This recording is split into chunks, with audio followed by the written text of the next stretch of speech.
Shalom, irmãos. Em tempos de angústia, vamos falar de esperança? Nós vamos fazer o estudo do Salmo 19.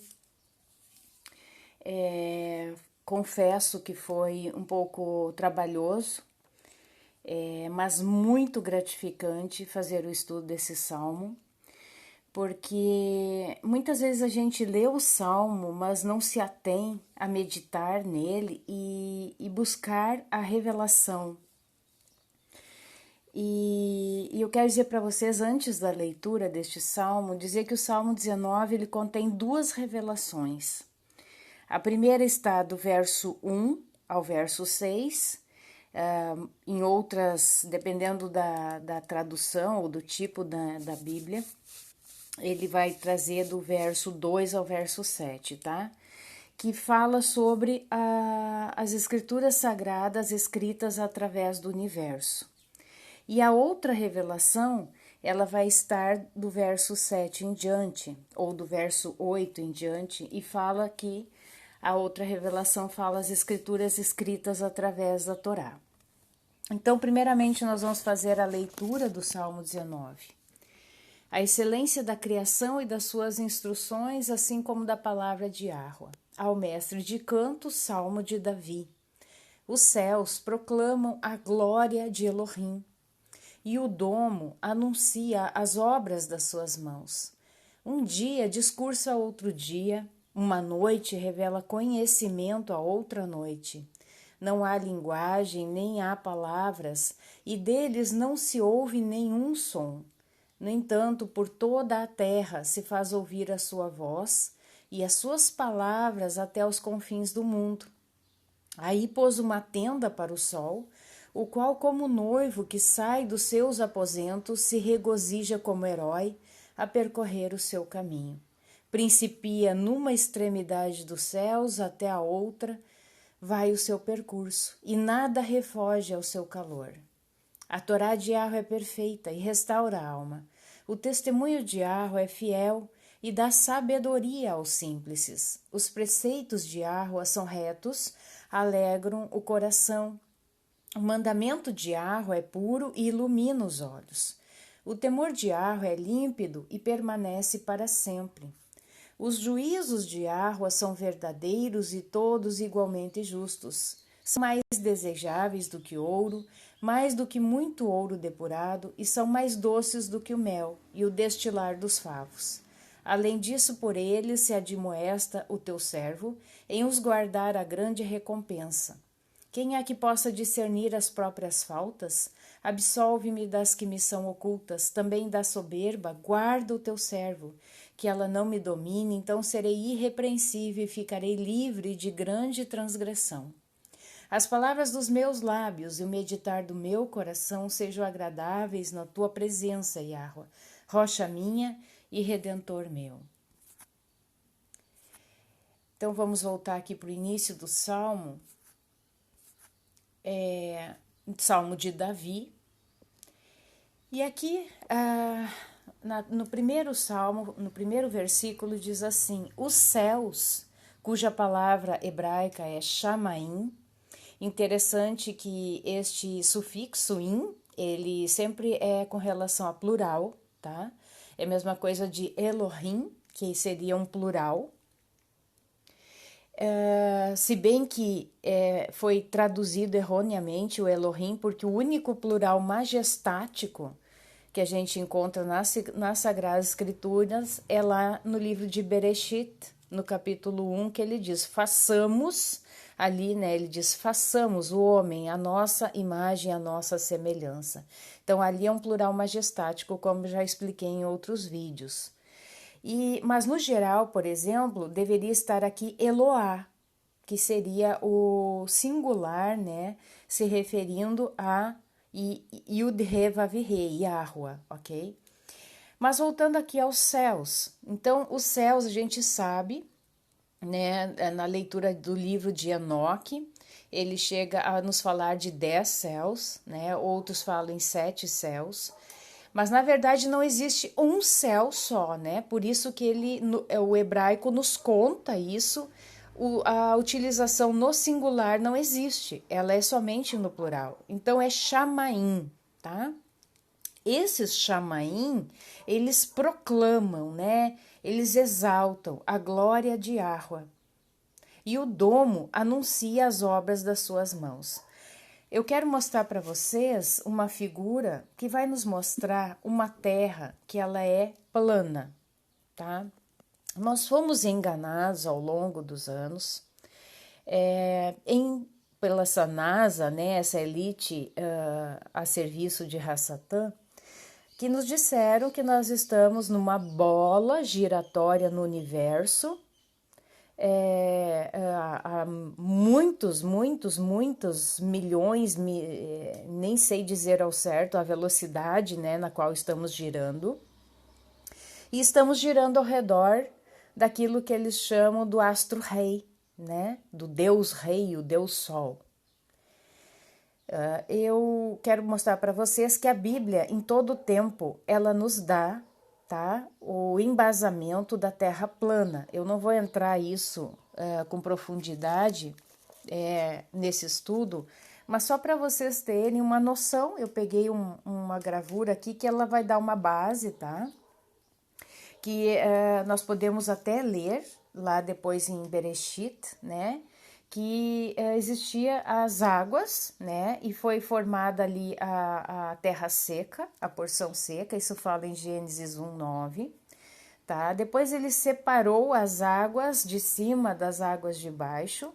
Então aqui nós temos as águas que estão acima do firmamento, que está em Gênesis 1:7, e tem as águas que estão abaixo do firmamento, tá? Temos o Sheol, e este céu na qual a gente olha, na qual a gente tem a visão quando ergue os nossos olhos e vê esse céu azul, este é o primeiro céu, o firmamento. Isso fala em Gênesis 1:6. Depois, acima do firmamento, nós vamos ter ali os outros céus, tá? E a qual nós temos lá a morada do Todo-Poderoso, tá? Então, isso aqui é para vocês terem uma noção. Vamos lá para Gênesis, no capítulo 1. Diz assim: a criação do céu e da terra e de tudo o que neles há. No princípio, criou Elohim, aqui que eu digo para vocês que é o plural majestático, tá? Que ali está a família celestial, não é a trindade pela qual o sistema religioso acredita, é uma família onde existe uma hierarquia de poder. Criou Elohim os céus e a terra. A terra, porém, estava sem forma e vazia. Havia trevas sobre a face do abismo. E o espírito de Elohim, a Ruach, né, traduzido erroneamente como espírito, o certo é Ruach, em hebraico. Ruach quer dizer sopro, quer dizer vento. Então, a Ruach de Elohim pairava por sobre as águas. Disse Elohim: haja luz, houve luz. E viu Elohim que a luz era boa, e fez separação entre a luz e as trevas. Veja bem que essa luz aqui é uma luz primordial, eu vou chamar dessa forma, tá, irmãos? Porque não é a luz, tá, que foi criada no quarto dia, a luz do sol, por exemplo, tá? Não é. Aqui é uma luz primordial, na qual nós podemos ver lá no livro de 2 Coríntios 4:6. 2 Coríntios 4:6 vai nos dizer o que é essa luz. Porque Eloá que disse, eu vou colocar como Eloá, como singular, tá, irmãos? Para que vocês tenham entendimento. Porque Eloá que disse, das trevas, vocês viram lá que havia trevas na face do abismo? Então, das trevas resplandecerá a luz. Então, essa luz primordial que resplandeceu naquelas trevas que estavam sobre a face do abismo. Ele mesmo resplandeceu em nosso coração para a iluminação do conhecimento da glória de Elohim na face do Mashiach. Então, essa luz é o próprio Mashiach que estava ali já se manifestando como essa luz primordial. Então, isso aqui nos dá o perfeito entendimento do que nós lemos aqui, tá? Que havia faces, havia trevas sobre a face do abismo, e que aqui ele disse, haja luz e houve luz. Muitos têm o entendimento que esse haja aqui seria no sentido do Mashiach agir, tá? Ou no sentido dele vir a existência no sentido... isso é bem profundo, irmãos. Talvez seja difícil de vocês entender, tá? Porque tudo é no atemporal. Não existe tempo no reino dos céus. Tudo é atemporal, tá? A gente sabe que Hassatan se rebelou lá no céu e já começou uma batalha lá no céu, tá? É por isso que tudo foi destruído ali, por isso que houve essas trevas, tá? E desde lá o Mashiach teve que já, no atemporal, tá? Ele já ser morto e ressurreto. Então, quando o Todo-Poderoso aqui, Yud-He-Vav-He, diz haja luz, foi no momento da sua ressurreição. Eu sei que pode ser um pouco complexo, né? Principalmente para pessoas que estão no início da caminhada, mas eu quero dizer para vocês que tudo está acontecendo no atemporal. Ah, mas ele veio depois de 4.000 anos e é no atemporal. É isso que vocês têm que entender. Nós temos uma mente muito limitada, mas nós temos que entender que foi necessário que o Mashiach fosse morto naquele momento pela redenção das nossas almas. Porque senão nós estaríamos completamente, irmãos, sem perspectiva de redenção. Foi necessário que ele fosse morto naquele momento, tá? Bom, vamos continuar então. Então, essa luz primordial é o Mashiach, porque não teria como depois, no quarto dia somente, a luz foi criada, né? E viu Elohim que a luz era boa, e fez separação entre a luz e as trevas. Então, aquilo que era uma coisa só, que era um reino para ser né, errado, que era para ser um reino somente de luz, ele acabou, né, se dividindo, infelizmente, né, irmãos, a luz e as trevas. Chamou Elohim a luz dia e as trevas noite, houve tarde e manhã o primeiro dia. E disse Elohim, haja um domo no meio das águas e separação entre águas e águas. Fez, pois, Elohim o domo e separação entre as águas debaixo do domo e as águas sobre o domo. Muito se especula a respeito, né, do que é formado esse domo, né? Quartzo ou outros materiais, né? A princípio seria o quartzo. Ele é como nós vimos aqui nessa figura, irmãos, aqui nessa cúpula, né, como se fosse uma taça voltada para baixo, ele é algo impenetrável, intransponível. Então, quando a NASA, mentirosa, ela diz que lançou foguetes ao universo, ao espaço, isso é cinematográfico. Isso são produções de Hollywood, isso não existe, porque o domo ele é intransponível. E isso a gente vê esse spoiler, né, de que ele é intransponível, quando Nimrod ele começou a construir a Torre de Babel, né? O livro de Jazar fala que quando a torre já estava, né, numa altura grande, né, bem alta mesmo, eles lançavam flechas para o céu, em direção ao domo, para atingir ao Todo-Poderoso, porque ele tinha a intenção, assim como Hassatan, né, filho de Hassatan, tem a mesma característica, ele queria exterminar, matar, né, o Todo-Poderoso. E o Todo-Poderoso, numa forma de escárnio, de deboche dele, fazia com que as flechas caíssem manchadas de sangue, para que ele achasse, né, que ele tinha sido bem sucedido nas suas intenções. Mas isso era um escárnio, né, um deboche da parte do Todo-Poderoso. Então, esse domo que foi formado aí, ele é intransponível, irmãos. Esses foguetes que a NASA lança, você pode ver na TV. Eles mostram o lançamento do foguete até uma certa altura, depois eles não filmam mais. Por quê? Porque ele acaba formando uma trajetória elíptica, né? E acaba caindo lá no Triângulo das Bermudas, onde é o depósito de todos esses foguetes aí. Bom, vamos voltar então para o nosso salmo. Vamos continuar um pouquinho mais aqui a leitura de Gênesis, tá? Então ele fez o domo ali, separou as águas das águas e chamou Elohim ao domo céus. Houve tarde e manhã o segundo dia. Disse também Elohim: ajunte-se as águas debaixo dos céus num só lugar, e apareça a porção seca. E assim se fez. A porção seca chamou Elohim terra, e ao ajuntamento das águas mares. E viu Elohim que isso era bom. E disse: produz a terra relva, ervas que deem semente, árvores frutíferas que deem fruto, segundo a sua espécie, cuja semente esteja nele sobre a terra. E assim se fez. A terra, pois, produziu relva, ervas que davam semente, segundo a sua espécie, e árvores que davam fruto, cuja semente estava nele, conforme a sua espécie.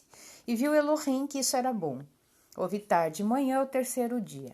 Disse também Elohim, aqui que eu quero que vocês notem, ó. Haja luzeiros no domo dos céus, para fazerem separação entre o dia e a noite, e sejam eles para sinais, cuja palavra hebraica é ot, né? Para estações, essa é uma tradução um tanto controversa, porque a palavra hebraica é moed, e moed quer dizer tempos determinados. Não seria bem estações, para dias e anos. Então, a função dos luzeiros no domo dos céus, é para fazer separação entre o dia e a noite, é para sinais, é para os tempos determinados, para dias e para anos. Então, essa é a função dos luzeiros. E os luzeiros, como a gente viu aqui, inclui o quê? Inclui o sol, que é o luzeiro maior, inclui a lua, o luzeiro menor, e inclui as estrelas.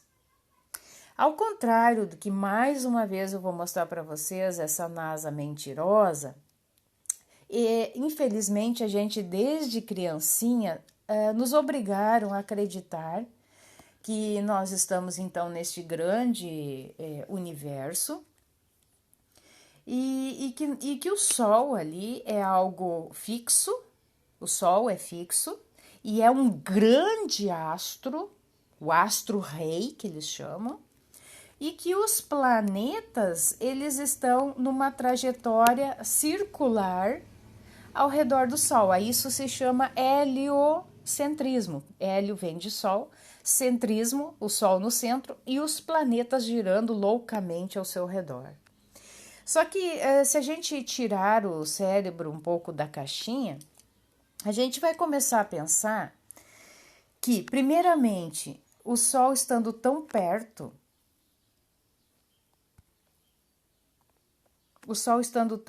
irmãos, da Terra, isso causaria verdadeiramente um inferno, seria inconsistente com a vida.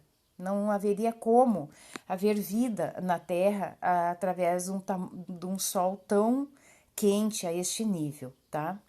O outro motivo seria que quando a gente olha para o céu, a gente não veria um Sol pequeno como a gente vê, um pequeno círculo.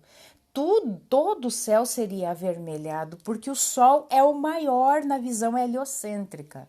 Então, veja bem a dimensão da Terra com relação ao Sol. Então, isso é inconsequente, irmãos.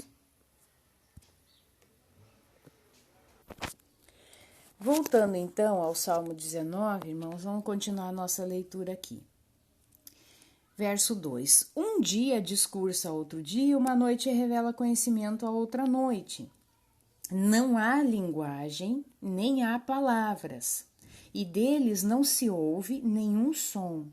No entanto, por toda a terra se faz ouvir a sua voz e as suas palavras até os confins do mundo. Como assim? O que ele está querendo dizer aqui? É como eu falei para vocês aqui. Existe duas revelações. A primeira revelação é que existe todo o plano de salvação, toda a redenção que foi feita através do Mashiach Hushua está escrita lá nos céus. É como se as Sagradas Escrituras estivesse escrita lá nos céus. Tá? O plano de redenção, o plano de salvação está escrito lá nos céus. Não tem palavras, nenhuma voz se faz ouvir, nem um som, mas está lá escrito nas estrelas. A gente ouve muito essa expressão, né? Está escrito nas estrelas. Mas o que Hassatan, mais uma vez, nas suas astutas ciladas, ele quer dizer com escrito nas estrelas? Aí está a diferença. Ele traz o quê? A astrologia. Ele pega a criação do Todo-Poderoso e sempre traz o quê? O inverso, né? Traz aquilo que não é o propósito do Criador, ele traz para confundir a mente das pessoas. Tá? Os astros que estão nos céus, né? Os elementos que a gente leu aqui de Gênesis, né? O Sol, a Lua, as estrelas, eles não estão lá para revelar o nosso futuro pessoal, como a astrologia quer nos dizer, né? Através dos signos do horóscopo, essas coisas místicas todas aí que são usadas com isso, tá? Então, isso não é para essa intenção, jamais. Mas eles nos contam com antecipação a gloriosa história da vinda do Mashiach ao mundo, da sua luta e vitória no madeiro contra o adversário, tá? A Bíblia nos impede de cultuar astros, nos impede de fazer a adoração a esse tipo de inversão, né? Porque não é para isso que os astros estão lá. Inclusive, né, no livro de Devarim, Deuteronômio, no capítulo 5, a gente vê isso nos 10 mandamentos, nas 10 palavras, tá? Então, ele diz assim, ó, eu sou Yahuwah, deixa eu achar aqui. Eu sou Yahuwah, teu Elohim, que te tirei do Egito, da casa da servidão.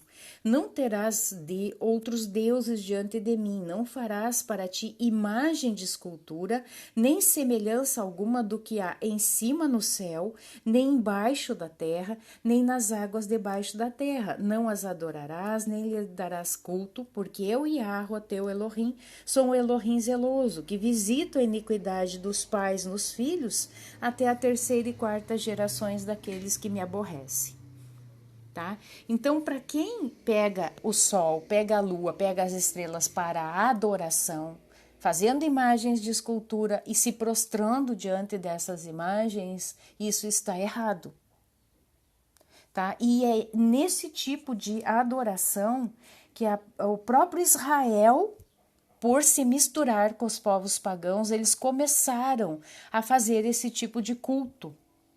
Eles começaram a cultuar. Tanto é, irmãos, que hoje o símbolo de Israel é uma estrela.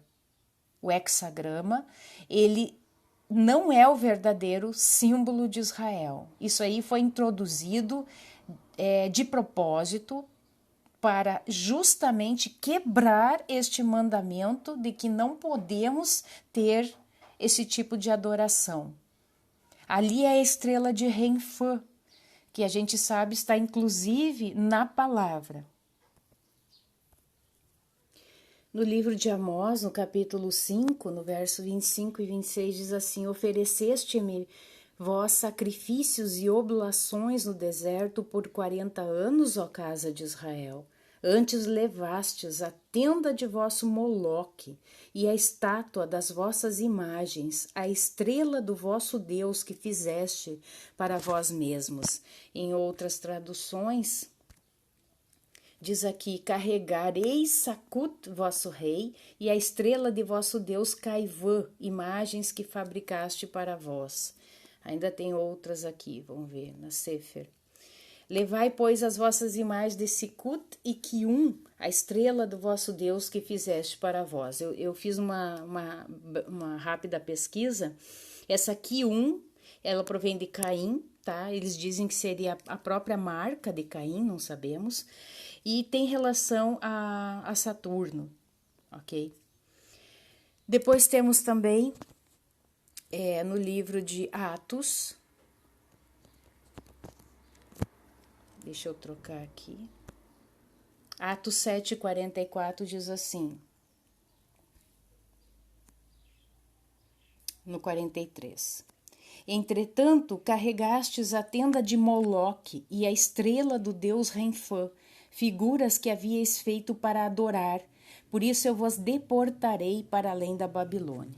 Então o povo de Israel, infelizmente, né, eles não seguiram as ordenanças do Todo-Poderoso. Eles começaram, né, lá no deserto já com a adoração do bezerro de ouro, depois se misturaram com as nações e aí veio todo tipo de apostasia, infelizmente, irmãos. Então o sol, ou as estrelas, ou a lua, eles não estão lá com o objetivo de serem adorados. Eles estão lá com o objetivo de glorificar, porque os céus proclamam a glória. Então esses elementos, eles glorificam ao Criador. Eles estão ali exercendo uma função, um papel importante, designado pelo Todo-Poderoso. Lá no livro de Números, agora eu vou entrar numa questão das constelações, tá? Que as constelações, o que elas são? Organizações de estrelas. E isso é astronomia, não é astrologia. São organizações de estrelas. E ao contrário do que mais uma vez a NASA mentirosa nos diz, tá?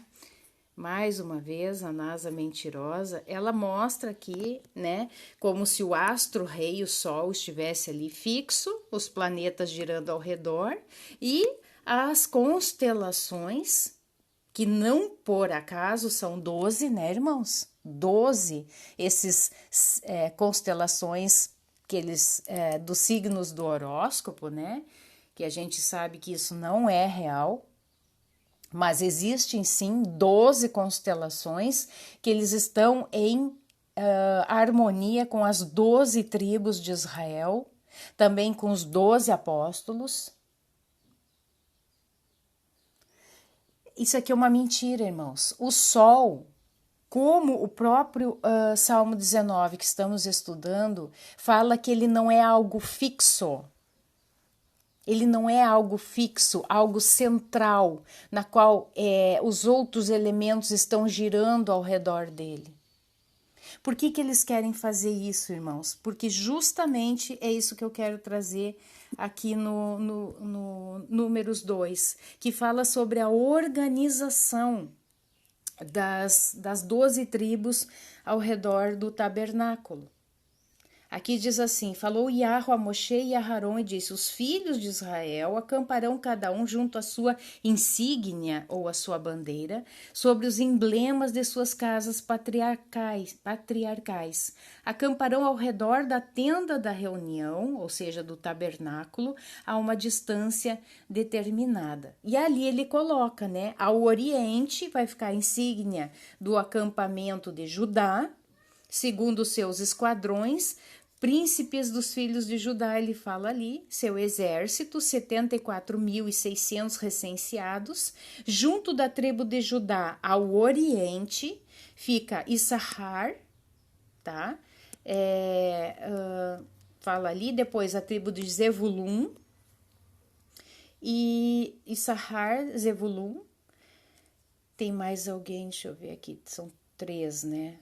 Tá certo. São três tribos, irmãos, de cada lado, por exemplo, ao norte, ao sul, a leste, ao oeste. São 3 tribos de cada lado, contando ao todo 3 vezes 4, 12, tá? Então, aqui, Judá, Zevulun, e Issachar.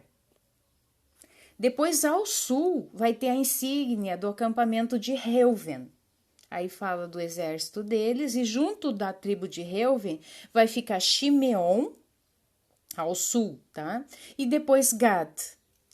Aí vem a insígnia do acampamento de Efraim, estará ao ocidente, e juntamente com Efraim vai ficar Menaché e Beniamim. Depois vai vir a insígnia do acampamento de Dan, estará ao norte, e juntamente com Dan estará Asher e Naftali. Então, 3 tribos de cada lado, norte, sul, leste e oeste. E essas 12 tribos, elas representam, irmãos, justamente essas constelações, e não é como colocado ali nos horóscopos, nos signos do zodíaco, ali pagão, né? Porque o próprio livro de Jó, ele fala sobre os signos, depois nós vamos ler, tá? Mas é com relação às 12 tribos de Israel, e isso é astronomia. E, inclusive, o tabernáculo ali, ele representa, olha como o Hassatan ele perverte as coisas. A gente sabe lá pelo livro de Malaquias, deixa eu ver se é Malaquias, deixa eu buscar aqui, é Malaquias no capítulo 4:2, vamos lá ver, Malaquias, capítulo 4,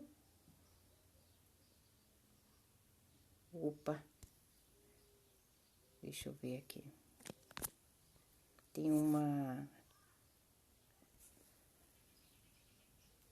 deixa eu ver se é Malaquias aqui, irmão, só um pouquinho. Então, é Malaquias 3:20 ou 4:2, dependendo da versão da Bíblia, tá? Diz assim: mas para os que respeitam meu nome, a minha justiça brilhará como a luz do sol, que traz saúde nos seus raios. Saltarão de alegria como bezerros que saem do estábulo. Vamos ver outra versão aqui. Vamos ver o que diz aqui na Sefer. Mas para aqueles de vós que temem o meu nome, levantar-se-á o sol da justiça, trazendo saúde eterna em seus raios, e florescereis como crias bem tratadas em seus estábulos. Então, eles pegam justamente o que é o original, estou falando aqui de Satã, tá? Pega o original, o verdadeiro, e profana. Isso que todos nós temos que entender, que ele é perito em profanar o que é sagrado. Ele está sempre profanando o sagrado. E como a gente viu nessa figura aqui da NASA, eles colocam o Sol, que é uma criação do Todo-Poderoso, e transformam como astro-rei. Só que na origem, né, santa, né, daquilo que o Todo-Poderoso criou, este sol é o sol da justiça que representa o Mashiach. E no próprio Salmo 19, a gente vai ver lá, vamos voltar para o Salmo 19. Salmo 19. Vai nos dizer assim: ele é como o noivo que sai da câmara nupcial e como um herói ansioso por percorrer seu trajeto. Ele quem? O sol, o sol, né? Tá falando do sol. Deixa eu buscar aqui na versão da Bíblia IA que nós estávamos lendo.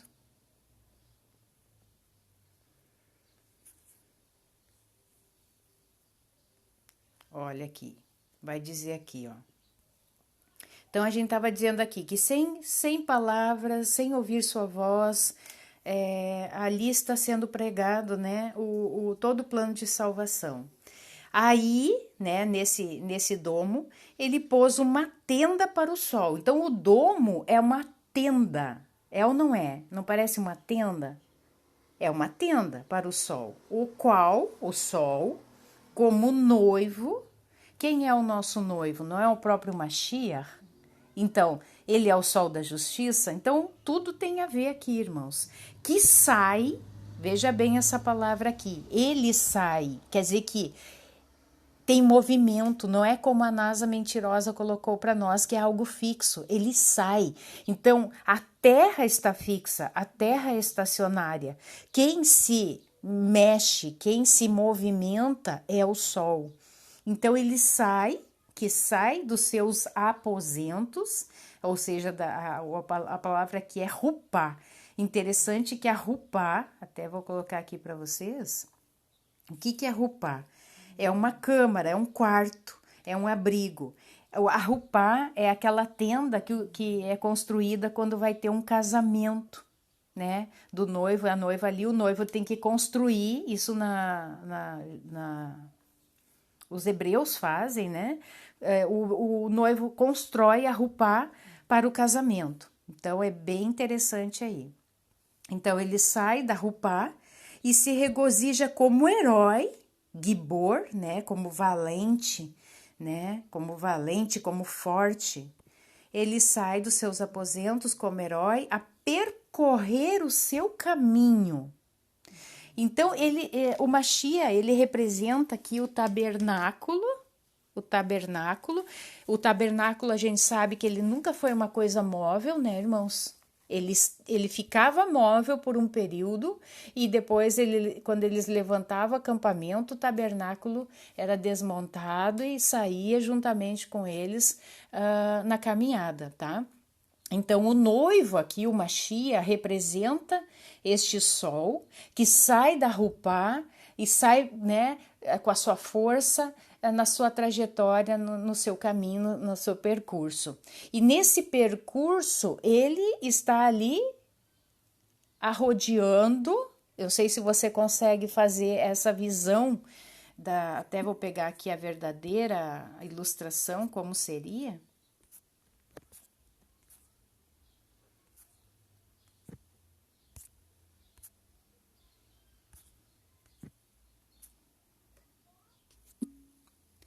Infelizmente, meu celular, gente, tá dando bug.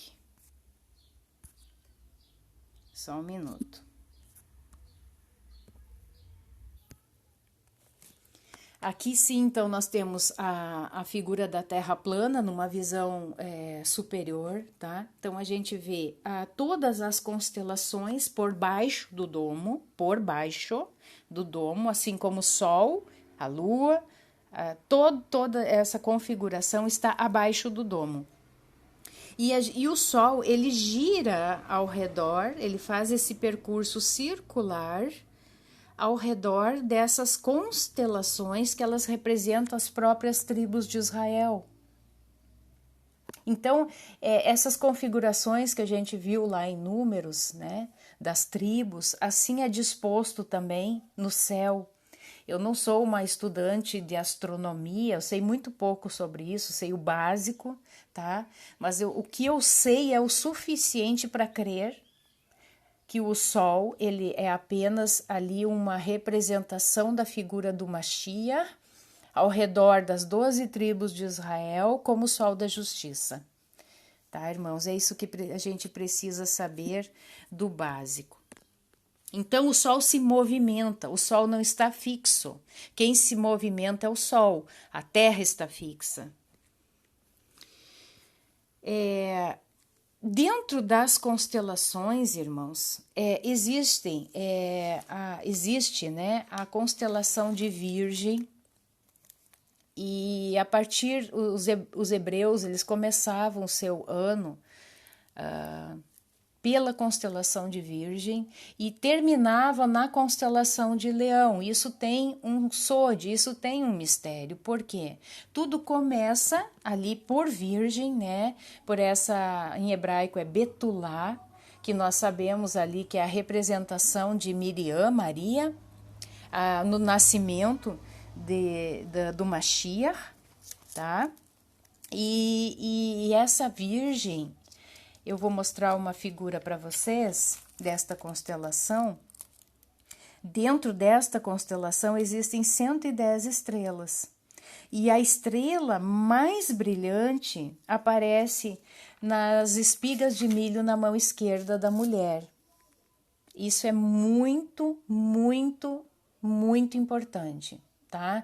Essa representação dessa mulher, desta virgem, ela tem um ramo de trigo na mão direita e existem espigas de milho na mão esquerda, tá? E nós vamos ler alguns versículos a respeito disso.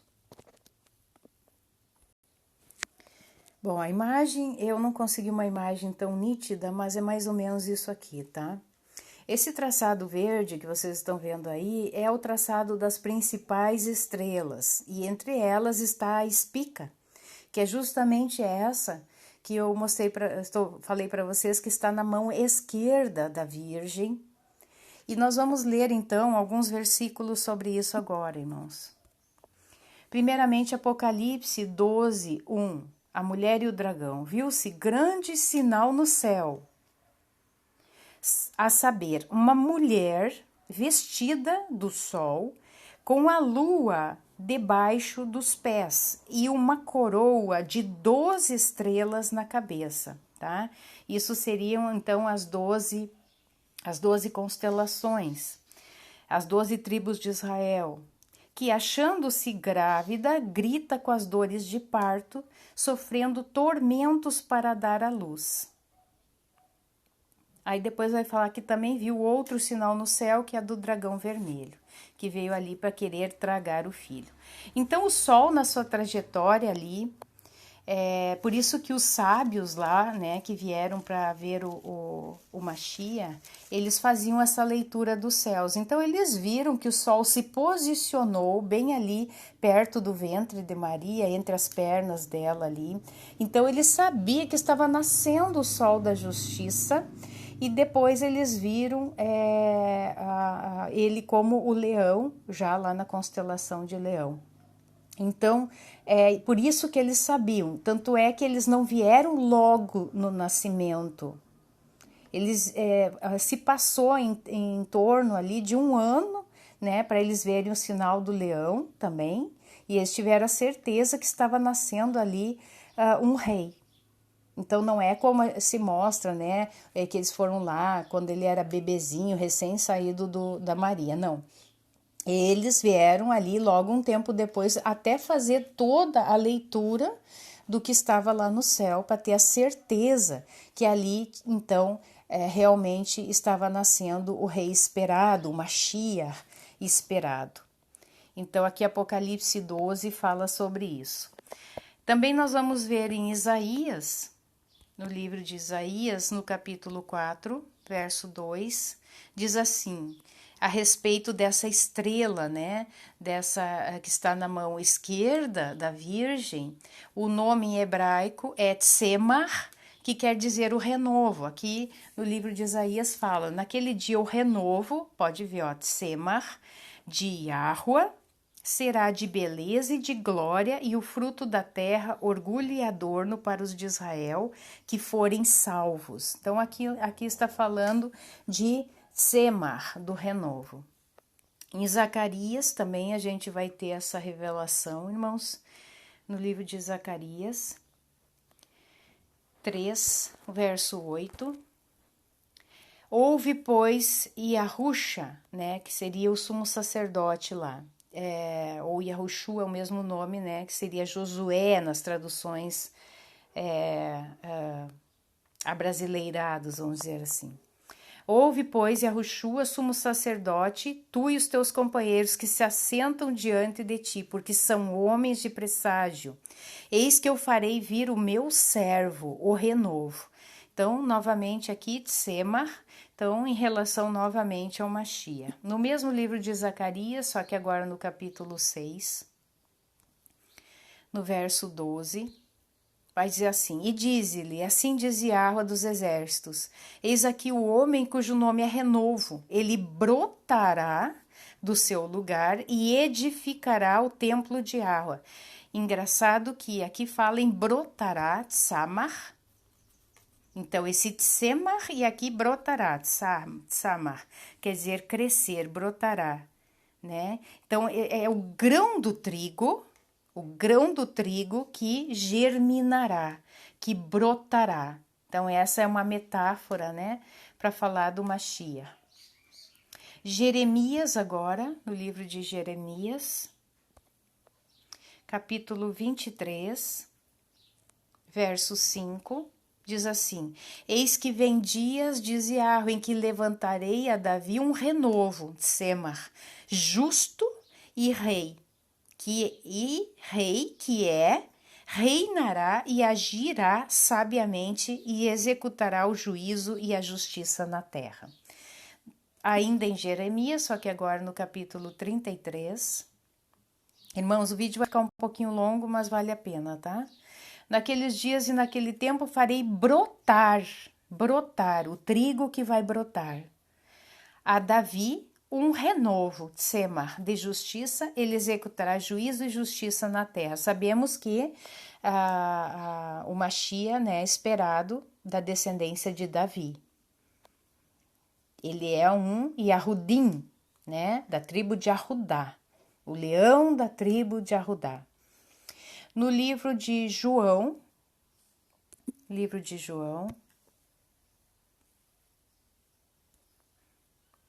capítulo 12, no verso 24.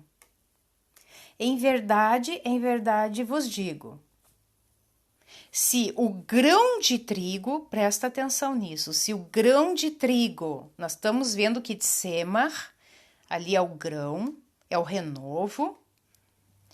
Se o grão de trigo caindo na terra não morrer, quem é que morreu por nós, em nosso favor? O Mashiach, né? Se o grão de trigo caindo na terra não morrer, fica ele só. Mas se morrer, produz muito fruto. O Mashiach morreu em nosso favor para a nossa redenção, para nós para restabelecermos o nosso relacionamento com o Pai. E profundíssimo isso, irmãos, é muito lindo. Apocalipse 19,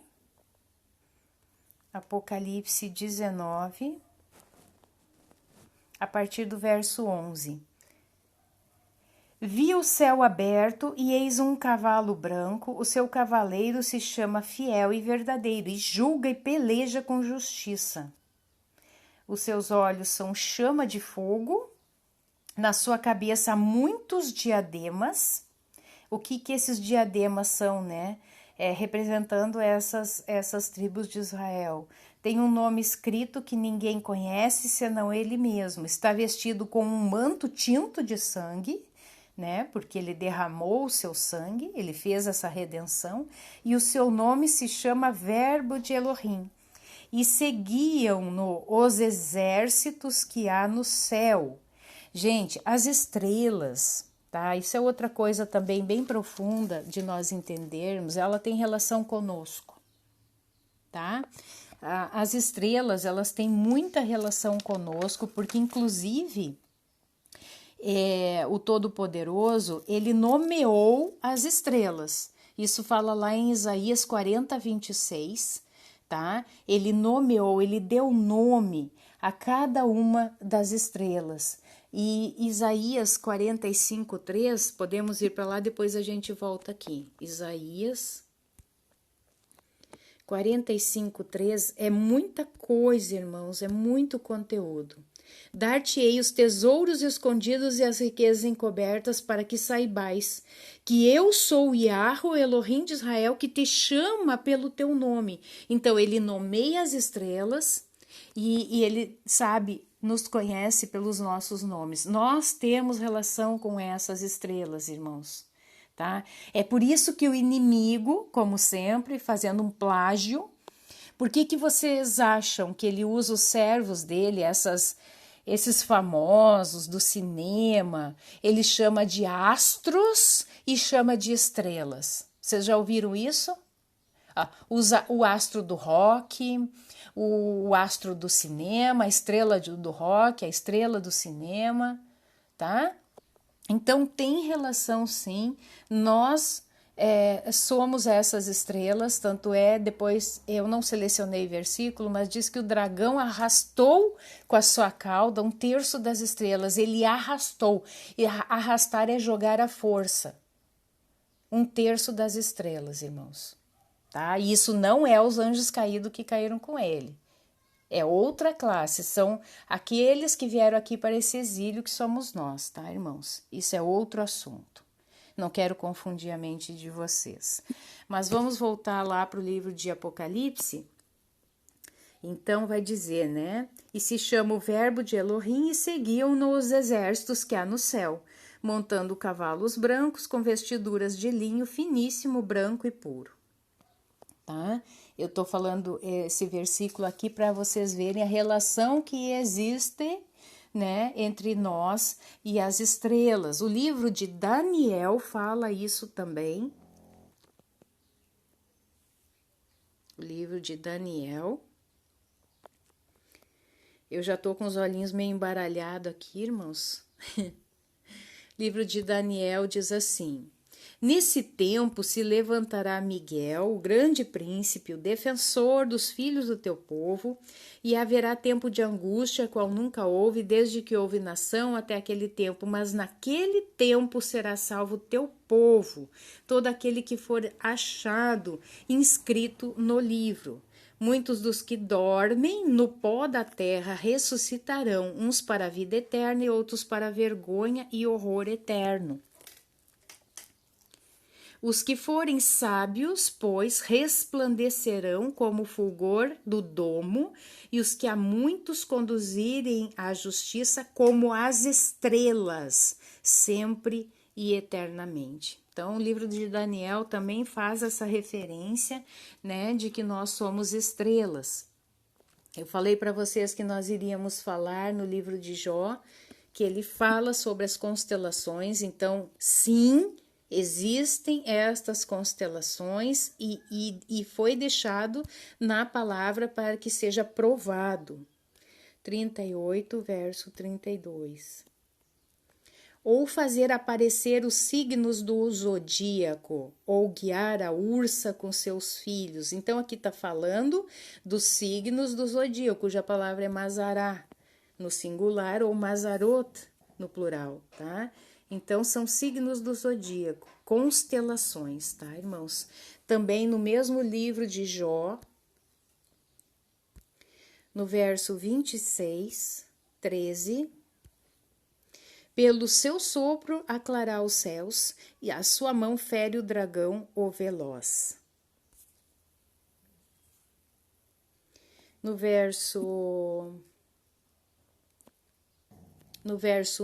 capítulo 9, Jó 9. Quem fez a ursa, o Órion, o sete estrelo e as recâmaras do sul? Ele está fazendo essa pergunta aqui para Jó, né? Obviamente que foi o Todo-Poderoso que fez, irmãos, tudo isso, tá? No livro de Romanos,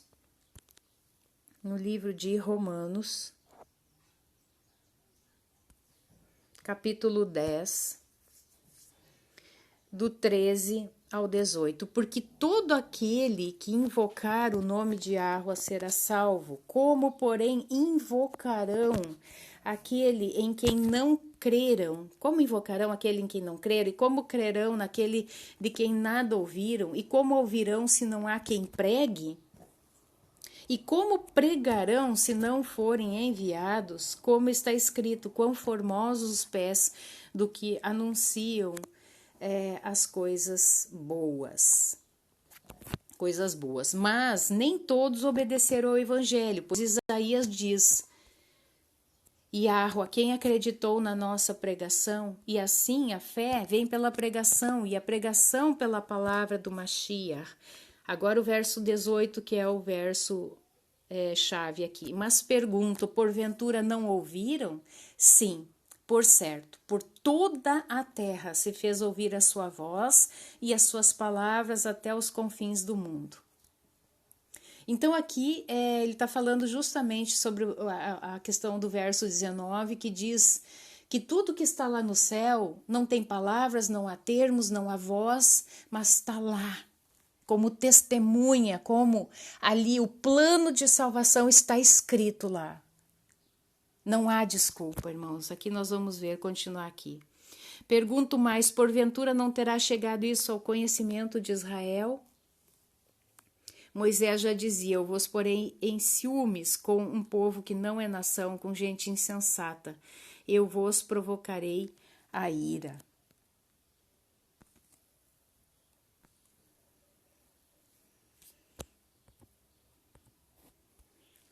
Romanos 1, a partir do verso 18, diz assim: a ira de Iahua, de Elohim, de Eloá, se revela do céu contra toda a impiedade e perversão dos homens que detêm a verdade.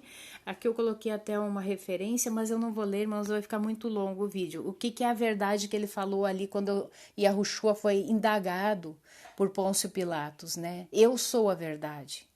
Então, Yahushua é a verdade. Então, a palavra, ele é o verbo. Ele está falando uma coisa leva a outra. Yahushua é a palavra, ele é o verbo. É a Torá viva que desceu do céu. É essa palavra que está escrita lá no céu. E os homens, eles trocaram tudo isso, perverteram a verdade em injustiça, a justiça em injustiça, tá? Porquanto que de Eloá se pode conhecer é manifesto entre eles, porque Eloá lhes manifestou. Porque os atributos invisíveis de Eloá, assim o seu eterno poder, como também a sua própria divindade, claramente se reconhece desde o princípio do mundo, sendo percebidos por meio das coisas que foram criadas. Tais homens são, por isso, indesculpáveis. Gente, são indesculpáveis, então não vai ter como nós alegarmos inocência, porque se olharmos lá para o céu, por mais que a gente não se formou em astronomia, a gente vai saber que existe um ser poderoso que criou todas as coisas. Porquanto, tendo conhecimento de Eloá, não o glorificaram como Eloá, nem lhe deram graças. Antes se tornaram nulos em seus próprios raciocínios, obscurecendo-lhes o coração insensato. Inculcando-se por sábios, tornaram-se loucos. E mudaram a glória do Eloá incorruptível em semelhança da imagem de homem corruptível, bem como de aves, quadrúpedes e répteis, né? E aqui ele está falando da idolatria. Eles transformaram o sol, que é para ser um ser, né? Uma criatura ali a serviço do Todo-Poderoso, transformaram num ídolo, o grande, né, rei, o rei sol, o astro-rei, tá? E assim foi com a Lua foi um importante papel aí no calendário para o estabelecimento do início de cada mês através da Lua Nova, o Rosh Chodesh, para o estabelecimento das festas do Criador, das Moedim, tá? E as estrelas, as constelações representando ali as 12 tribos de Israel, que revelam a glória, tudo isso revela a glória do Todo-Poderoso e nos mostra o plano salvífico lá no céu, através do Mashiach, que começou nascendo de uma virgem e termina e virá como o leão da tribo de Judá. Amém, irmãos?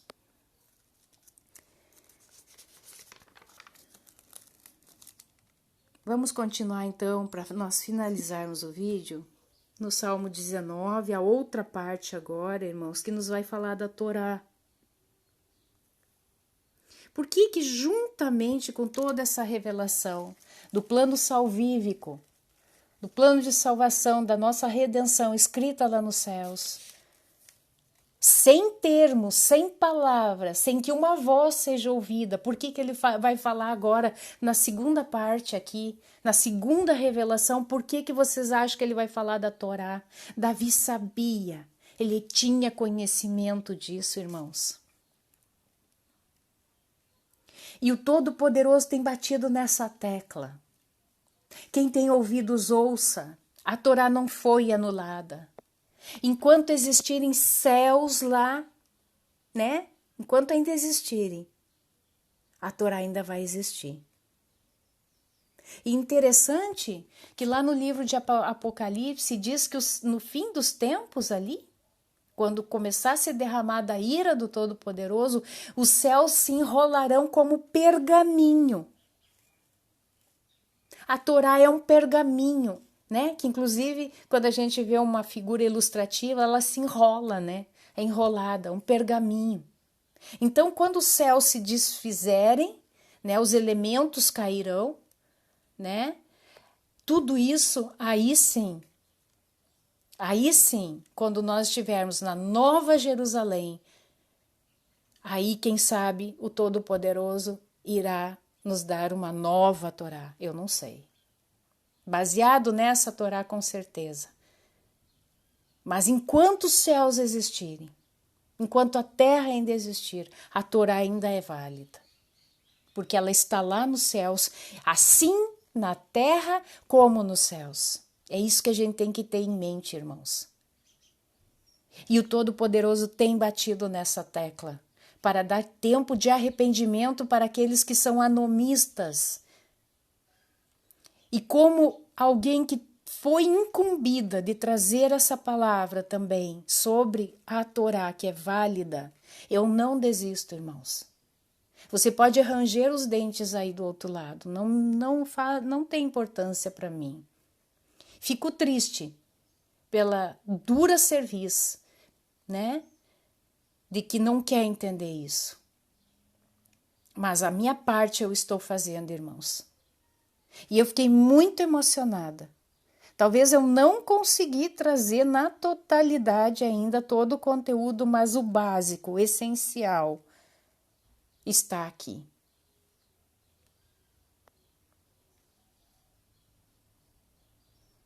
Então, a Torá ainda é válida. Vamos ler ali a partir do verso 8.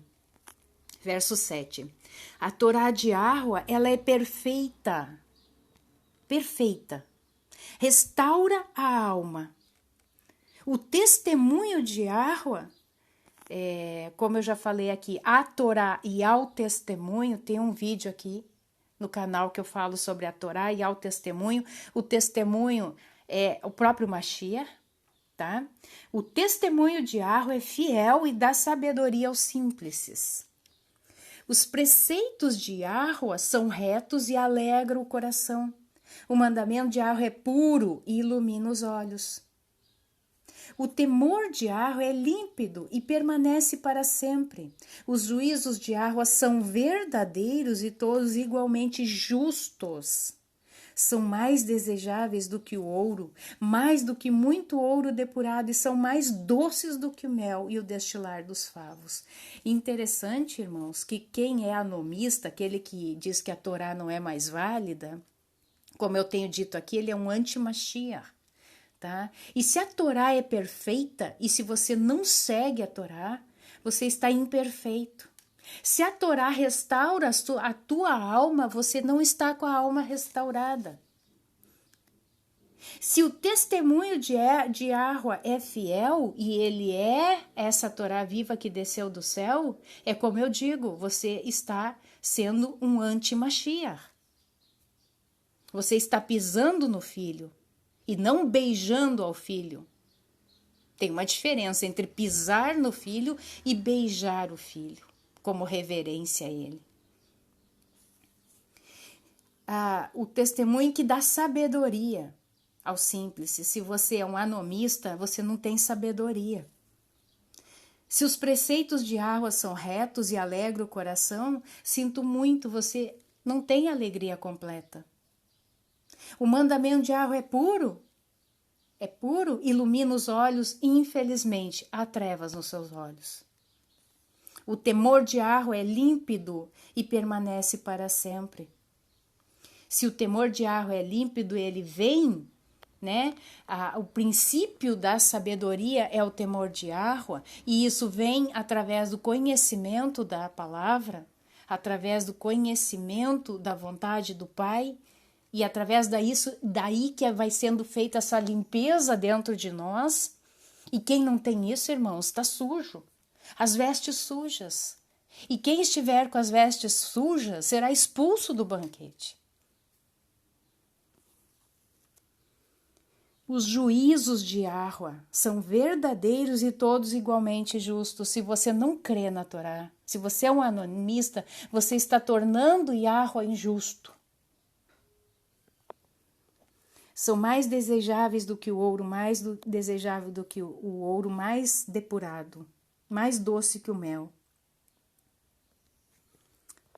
Além disso, por ele se admoesta o teu servo em os guardar a grande recompensa, a grande galardão. Ekev, vamos ver o que é essa palavra. Recompensa. Ganho, tá? Tem a ver com galardão, irmãos. A grande recompensa em guardar essas palavras. Quem há que possa discernir as próprias faltas?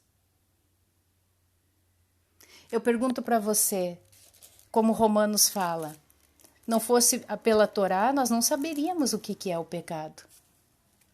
Então, sem Torá, você teria como discernir as próprias faltas? Fica a pergunta. Você só pode discernir as próprias faltas graças à Torá. Absolve-me das que me são ocultas. Também da soberba guarda o teu servo, que ele não me domine, então serei irrepreensível e ficarei livre de grande transgressão. Irmãos, a soberba, vamos ver, sid, orgulho, soberba, alguém insolente, presunçoso, arrogante.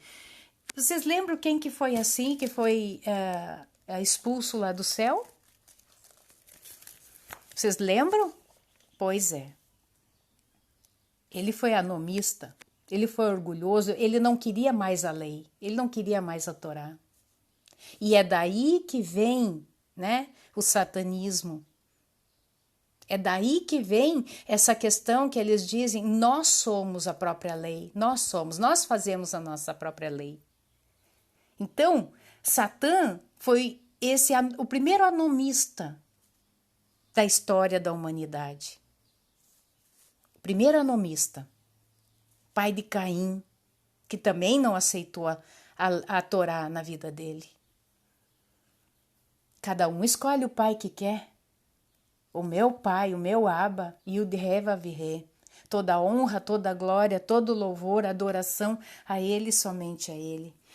As palavras dos meus lábios e o meditar do meu coração sejam agradáveis na tua presença, Yahweh, rocha minha e redentor meu. Aleluia. Glórias a ti, Pai. Espero que vocês aproveitem esse estudo, irmãos. Medite. Shalom.